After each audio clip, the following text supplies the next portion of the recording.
नमस्कार, खबरां दे इस बुलेटिन में तुहाडा स्वागत है। मैं हरप्रीत कौर। पहला पेश ने चोणवीआं खबरां। प्रधानमंत्री नरेंद्र मोदी ने अज नवी दिल्ली विच कस्तूरबा गांधी मार्ग ते अफ्रीका एवेन्यू विखे रखिया दफ्तर के नवे कंपलैक्सां का उद्घाटन किया। प्रधानमंत्री ने कहा कि डिफेंस ऑफिस कंपलैक्स का काम जो 24 महीनों में पूरा होना निश्चित होया सी, वो सिर्फ 12 महीनों के रिकॉर्ड समय में मुकम्मल किया गया है। शंघाई सहयोग संगठन के राष्ट्र मुखियां दे परिषद की भलके तजाकिस्तान की राजधानी दुशांबे विच 21वीं बैठक होगी। राष्ट्रपति रामनाथ कोविंद हिमाचल प्रदेश के 4 दिना दौरे ते अज शिमला पहुंचे। ते मौसम विभाग ने आउंदे 4 दिनों विच पंजाब ते हरियाणा विच कई थाई वर्खा की भविष्यवाणी की। दिल्ली विच इस बार मॉनसून रुत्ते वर्खा का 46 साल का रिकॉर्ड टुटिया। ते हुण खबरां विस्तार नाल।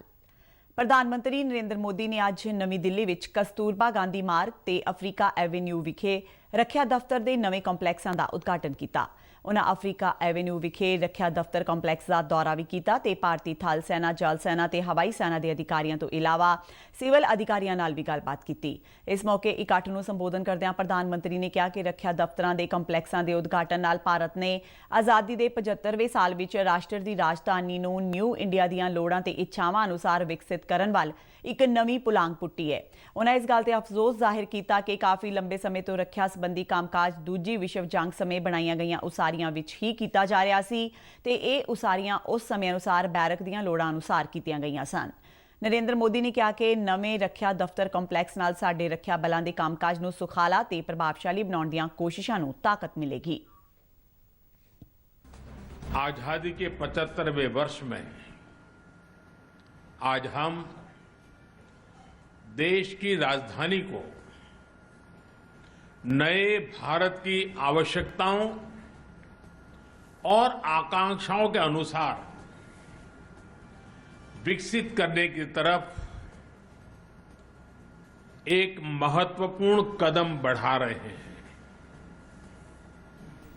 ये नया डिफेंस ऑफिस कॉम्प्लेक्स हमारी सेनाओं के कामकाज को अधिक सुविधाजनक, अधिक प्रभावी बनाने के प्रयासों को और सशक्त करने वाला है।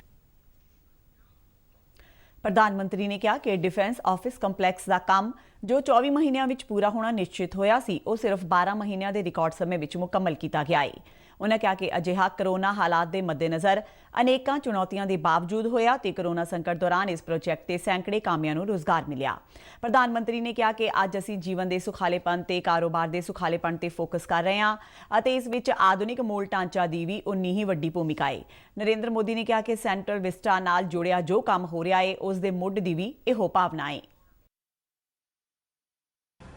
जब हम राजधानी की बात करते हैं तो वो सिर्फ एक शहर नहीं होता है। किसी भी देश की राजधानी उस देश की सोच, उस देश के संकल्प, उस देश का सामर्थ्य और उस देश की संस्कृति के प्रतीक होती है। आज जब हम ईज ऑफ लिविंग और ईज ऑफ डूइंग बिजनेस इस पर फोकस कर रहे हैं तो इसमें आधुनिक इंफ्रास्ट्रक्चर की भी उतनी ही बड़ी भूमिका है। सेंट्रल विस्टा समागम नूं संबोधन करदिआं रखिया मंत्री राजनाथ सिंह ने कहा कि प्रधानमंत्री नरेंद्र मोदी की योग अगवाई हेठ रखिया खेतर नूं आत्मनिर्भर बनाया जा रहा है। केंद्र सरकार ने सैनिकों की भलाई लई वन रैंक वन पेंशन समेत अनेक कदम चुके ने। प्रधानमंत्री जी के प्रति मैं आभार व्यक्त करना चाहूंगा, जिनके नेतृत्व में सरकार बनने के साथ ही रक्षा सशक्तिकरण का काम बड़ी तेजी के साथ प्रारंभ हुआ है। चाहे वन रैंक वन पेंशन का काम हो, चाहे सीडीएस की नियुक्ति का प्रश्न हो, चाहे डिफेंस मॉडर्नाइजेशन हो, चाहे डिफेंस एक्विजिशन हो, और रक्षा क्षेत्र में आत्मनिर्भरता के लिए आपके नेतृत्व में किए गए प्रयासों का परिणाम अब धीरे धीरे सामने आने लगा। ਸ਼ੰਘਾਈ ਸਹਿਯੋਗ ਸੰਗਠਨ ਦੇ ਰਾਸ਼ਟਰ ਮੁਖੀਆਂ ਦੇ ਪਰਿਸ਼ਦ ਦੀ ਭਲਕੇ ਤਜਾਕਿਸਤਾਨ ਦੀ ਰਾਜਧਾਨੀ ਦੁਸ਼ਾਂਬੇ ਵਿੱਚ 21ਵੀਂ ਬੈਠਕ ਹੋਵੇਗੀ। ਪ੍ਰਧਾਨ ਮੰਤਰੀ ਨਰਿੰਦਰ ਮੋਦੀ ਸਿਖਰ ਸੰਮੇਲਨ ਦੇ ਪੂਰਨ ਇਜਲਾਸ ਨੂੰ ਵਰਚੁਅਲੀ ਮਾਧਿਅਮ ਰਾਹੀਂ ਸੰਬੋਧਨ ਕਰਨਗੇ। ਭਾਰਤੀ ਵਫਦ ਮੰਡਲ ਦੀ ਅਗਵਾਈ ਵਿਦੇਸ਼ ਮੰਤਰੀ ਐਸ ਜੈਸ਼ੰਕਰ ਕਰਨਗੇ। ਵਿਦੇਸ਼ ਮੰਤਰਾਲਾ ਦੇ ਬੁਲਾਰੇ ਅਰਿੰਦਮ ਬਾਗਚੀ ਨੇ ਅੱਜ ਨਵੀਂ ਦਿੱਲੀ ਵਿੱਚ ਇੱਕ ਪ੍ਰੈਸ ਕਾਨਫਰੰਸ ਦੌਰਾਨ ਕਿਹਾ ਕਿ ਇਸ ਸੰਮੇਲਨ ਵਿੱਚ ਪਿਛਲੇ 2 ਦਹਾਕਿਆਂ ਦੀਆਂ ਉਪਲਬਧੀਆਂ ਤੇ ਭਵਿੱਖ ਵਿੱਚ ਮੈਂਬਰ ਦੇਸ਼ਾਂ ਵਿਚਾਲੇ ਸਹਿਯੋਗ ਵਧਾਉਣ ਦੀਆਂ ਸੰਭਾਵਨਾਵਾਂ ਤੇ ਚਰਚਾ ਹੋਣ ਦੀ ਉਮੀਦ ਹੈ। ਖੇਤਰੀ ਤੇ ਅੰਤਰਰਾਸ਼ਟਰੀ ਮਹੱਤਵ ਦੇ ਮੌਜੂਦਾ ਮੁੱਦਿਆਂ ਤੇ ਵੀ ਚਰਚਾ ਹੋਣ ਦੀ ਸੰਭਾਵਨਾ। PM would be addressing this, as I said, around 11:30 tomorrow. Hopefully we'll have that. This is the 20th anniversary of the SCO mechanism, the organization. This is also the 4th time that India is participating in this summit as a full member. I wanted to add that immediately after the summit, there will be what is called a outreach event or outreach session between the SCO members and what is called the Collective Security Treaty Organization, or the CSTO, and that outreach session on Afghanistan for the leaders. So that, of course, you can understand the importance that Afghanistan will be on focus. In addition, of course, ਰਾਸ਼ਟਰਪਤੀ ਰਾਮਨਾਥ ਕੋਵਿੰਦ ਹਿਮਾਚਲ ਪ੍ਰਦੇਸ਼ ਦੇ 4 ਦਿਨਾਂ ਦੌਰੇ ਤੇ ਅੱਜ ਸ਼ਿਮਲਾ ਪਹੁੰਚ ਗਏ ਨੇ। ਅਨਾਡੇਲ helipad ਪੁੱਜਣ ਤੇ ਰਾਸ਼ਟਰਪਤੀ ਕੋਵਿੰਦ ਦਾ ਹਿਮਾਚਲ ਦੇ ਰਾਜਪਾਲ ਰਾਜੇਂਦਰ ਵਿਸ਼ਵਨਾਥ ਅਰਲੇਕਰ ਅਤੇ ਮੁੱਖ ਮੰਤਰੀ ਜੈਰਾਮ ਠਾਕੁਰ ਨੇ ਸਵਾਗਤ ਕੀਤਾ। ਇਸ ਮੌਕੇ ਹਿਮਾਚਲ ਪ੍ਰਦੇਸ਼ ਦੇ ਕਈ ਮੰਤਰੀ ਤੇ ਸੀਨੀਅਰ ਅਧਿਕਾਰੀ ਵੀ ਮੌਜੂਦ ਸਨ। ਆਪਣੇ ਇਸ ਦੌਰੇ ਦੌਰਾਨ ਰਾਸ਼ਟਰਪਤੀ ਹਿਮਾਚਲ ਪ੍ਰਦੇਸ਼ ਦੀ ਸਥਾਪਨਾ ਦੀ ਗੋਲਡਨ ਜੁਬਲੀ ਮੌਕੇ ਭਲਕੇ ਹਿਮਾਚਲ ਪ੍ਰਦੇਸ਼ ਵਿਧਾਨ ਸਭਾ ਦੇ ਵਿਸ਼ੇਸ਼ ਇਜਲਾਸ ਨੂੰ ਸੰਬੋਧਨ ਕਰਨਗੇ। ਵਿਧਾਨ ਸਭਾ ਦੇ ਇਜਲਾਸ ਨੂੰ ਸੰਬੋਧਨ ਕਰਨ ਵਾਲੇ ਰਾਮਨਾਥ ਕੋਵਿੰਦ ਭਾਰਤ ਦੇ ਤੀਜੇ ਰਾਸ਼ਟਰਪਤੀ ਹੋਣਗੇ। ਇਸ ਤੋਂ ਪਹਿਲਾਂ APJ ਅਬਦੁਲ ਕਲਾਮ ਤੇ ਪ੍ਰਣਬ ਮੁਖਰਜੀ ਹਿਮਾਚਲ ਪ੍ਰਦੇਸ਼ ਵਿਧਾਨ ਸਭਾ ਦੇ ਵਿਸ਼ੇਸ਼ ਇਜਲਾਸਾਂ ਨੂੰ ਸੰਬੋਧਨ ਕਰ ਚੁੱਕੇ ਨੇ। ਇਜਲਾਸ ਵਿੱਚ ਮੌਜੂਦਾ ਤੇ ਸਾਬਕਾ ਵਿਧਾਨਕਾਰ ਤੇ ਮੈਂਬਰ ਪਾਰਲੀਮੈਂਟ ਵੀ ਸ਼ਾਮਿਲ ਹੋਣਗੇ।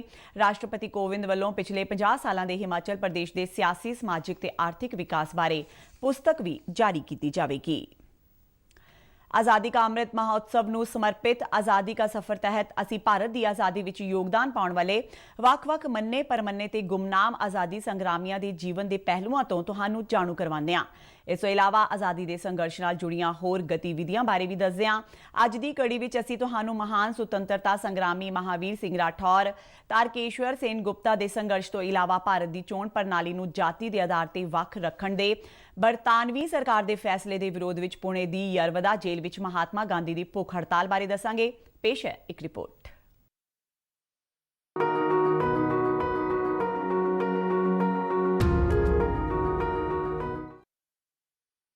ਅੱਜ ਹੀ ਦੇ ਦਿਨ 1904 ਵਿੱਚ ਕ੍ਰਾਂਤੀਕਾਰੀ ਆਜ਼ਾਦੀ ਸੰਗਰਾਮੀ ਮਹਾਵੀਰ ਸਿੰਘ ਰਾਠੌਰ ਦਾ ਜਨਮ ਉੱਤਰ ਪ੍ਰਦੇਸ਼ ਦੇ ਏਟਾ ਜ਼ਿਲ੍ਹੇ ਵਿੱਚ ਹੋਇਆ ਸੀ।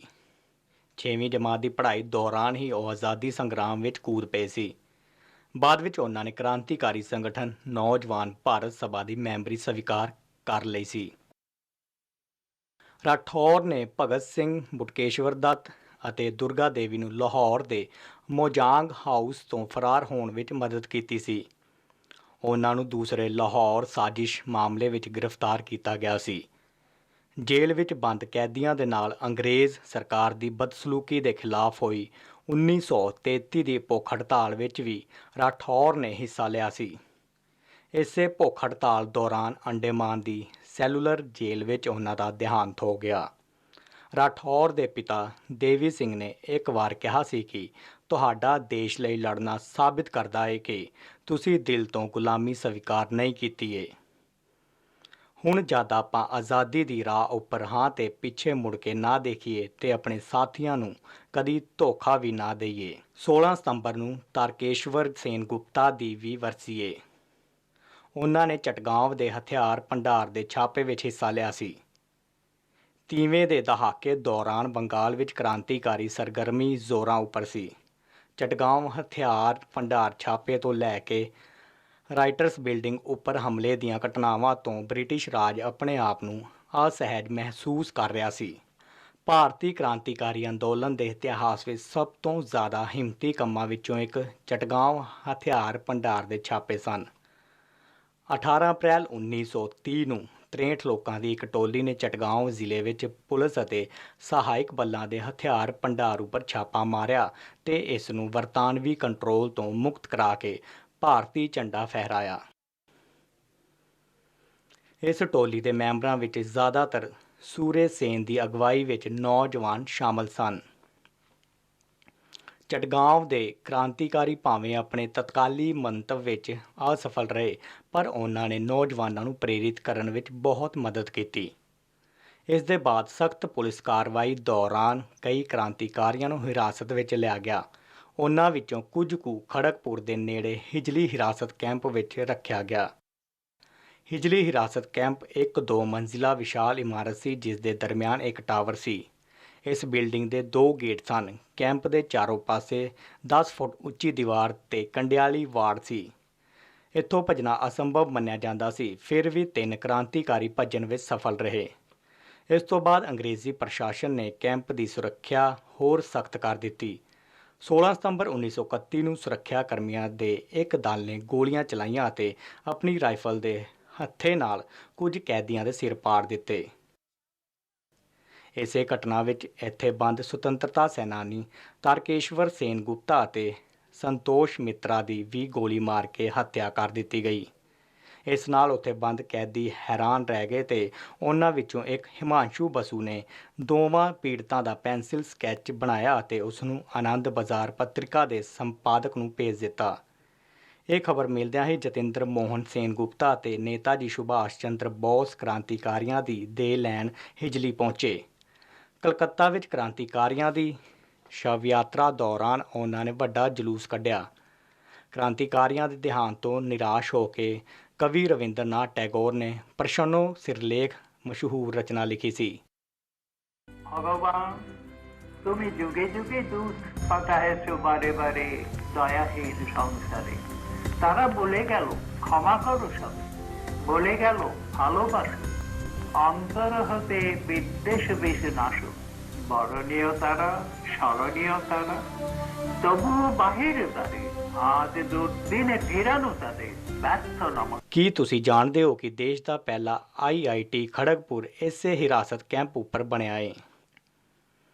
16 ਸਤੰਬਰ 1932 ਨੂੰ ਮਹਾਤਮਾ ਗਾਂਧੀ ਨੇ ਭਾਰਤ ਦੀ ਚੋਣ ਪ੍ਰਣਾਲੀ ਨੂੰ ਜਾਤੀ ਦੇ ਆਧਾਰ ਤੇ ਵੱਖ ਰੱਖਣ ਤੇ ਬਰਤਾਨਵੀ ਸਰਕਾਰ ਦੇ ਫੈਸਲੇ ਦੇ ਵਿਰੋਧ ਵਿੱਚ ਪੂਨੇ ਦੀ ਯਰਵਦਾ ਜੇਲ੍ਹ ਵਿੱਚ ਭੁੱਖ ਹੜਤਾਲ ਸ਼ੁਰੂ ਕੀਤੀ। ਇੰਗਲੈਂਡ ਵਿੱਚ ਗੋਲਮੇਜ਼ ਸੰਮੇਲਨ ਤੋਂ ਪਰਤਣ ਮਗਰੋਂ ਸਿਵਲ ਨਾਫਰਮਾਨੀ ਅੰਦੋਲਨ ਸ਼ੁਰੂ ਕਰਨ ਦੀ ਵਜ੍ਹਾ ਨਾਲ ਉਹਨਾਂ ਦਿਨਾਂ ਵਿੱਚ ਉਹ ਗ੍ਰਿਫਤਾਰ ਸਨ। ਸਤੰਬਰ 1932 ਵਿੱਚ ਗਾਂਧੀ ਜੀ ਨੇ ਐਲਾਨ ਕੀਤਾ ਸੀ ਕਿ ਉਹ ਦਲਿਤਾਂ ਲਈ ਵੱਖਰਾ ਚੋਣ ਮੰਡਲ ਬਣਾਉਣ ਦੇ ਬਰਤਾਨਵੀ ਸਰਕਾਰ ਦੇ ਕਦਮ ਦੇ ਵਿਰੋਧ ਵਿੱਚ ਮਰਨ ਵਰਤ ਸ਼ੁਰੂ ਕਰ ਰਹੇ ਨੇ। ਗਾਂਧੀ ਜੀ ਦਾ ਮੰਨਣਾ ਸੀ ਕਿ ਇਸ ਨਾਲ ਭਾਰਤੀ ਸਮਾਜ ਸਥਾਈ ਰੂਪ ਨਾਲ ਵੰਡਿਆ ਜਾਵੇਗਾ, ਜੋ ਬੇਹੱਦ ਗਲਤ ਹੋਵੇਗਾ।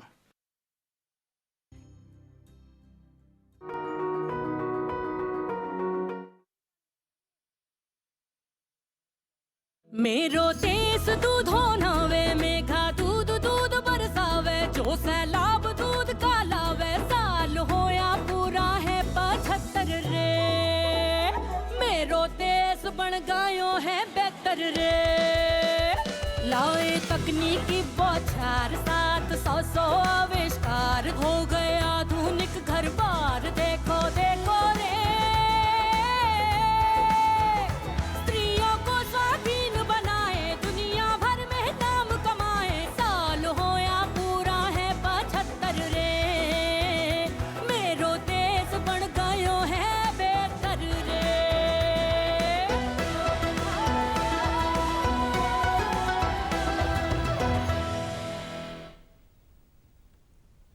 ਭਾਰਤ ਵਿੱਚ ਦੇਸ਼ ਵਿਆਪੀ ਕੋਵਿਡ ਟੀਕਾਕਰਨ ਮੁਹਿੰਮ ਤੇਜ਼ੀ ਨਾਲ ਜਾਰੀ ਹੈ। ਕੇਂਦਰੀ ਸਿਹਤ ਮੰਤਰਾਲਾ ਅਨੁਸਾਰ ਬੀਤੇ 24 ਘੰਟਿਆਂ ਦੌਰਾਨ 64,58,000 ਕੋਵਿਡ ਟੀਕਿਆਂ ਦੀਆਂ ਖੁਰਾਕਾਂ ਦਿੱਤੀਆਂ ਗਈਆਂ। ਹੁਣ ਤੱਕ ਦੇਸ਼ ਭਰ ਵਿੱਚ 76 ਕਰੋੜ 57 ਲੱਖ ਤੋਂ ਵੱਧ ਕੋਵਿਡ ਟੀਕੇ ਲਗਾਏ ਜਾ ਚੁੱਕੇ ਨੇ। ਬੀਤੇ ਦਿਨ 38,303 ਕਰੋਨਾ ਮਰੀਜ਼ ਸਿਹਤਯਾਬ ਹੋਏ। ਹੁਣ ਤੱਕ 3 ਕਰੋੜ 26 ਲੱਖ ਤੋਂ ਵੱਧ ਲੋਕ ਕਰੋਨਾ ਤੋਂ ਮੁਕਤ ਹੋ ਚੁੱਕੇ ਨੇ ਤੇ ਕਰੋਨਾ ਤੋਂ ਠੀਕ ਹੋਣ ਦੀ ਦਰ 97.64% ਤੇ ਪਹੁੰਚ ਗਈ ਹੈ। ਮੰਤਰਾਲਾ ਨੇ ਦੱਸਿਆ ਕਿ ਬੀਤੇ 24 ਘੰਟਿਆਂ ਦੌਰਾਨ 30,570 ਨਵੇਂ ਕਰੋਨਾ ਮਾਮਲੇ ਦਰਜ ਹੋਏ, ਜਿਸ ਮਗਰੋਂ ਹੁਣ ਤੱਕ ਕਰੋਨਾ ਦੀ ਪੁਸ਼ਟੀ ਵਾਲੇ ਕੁੱਲ ਮਾਮਲਿਆਂ ਦੀ ਸੰਖਿਆ 3 ਕਰੋੜ 33,47,325 ਹੋ ਗਈ ਹੈ। ਇਸ ਸਮੇਂ ਭਾਰਤ ਵਿੱਚ ਐਕਟਿਵ ਕਰੋਨਾ ਮਾਮਲਿਆਂ ਦੀ ਗਿਣਤੀ 3,42,923 ਹੈ, ਜੋ ਕੁੱਲ ਕੋਵਿਡ ਮਾਮਲਿਆਂ ਦਾ 1.03% ਬਣਦਾ ਹੈ।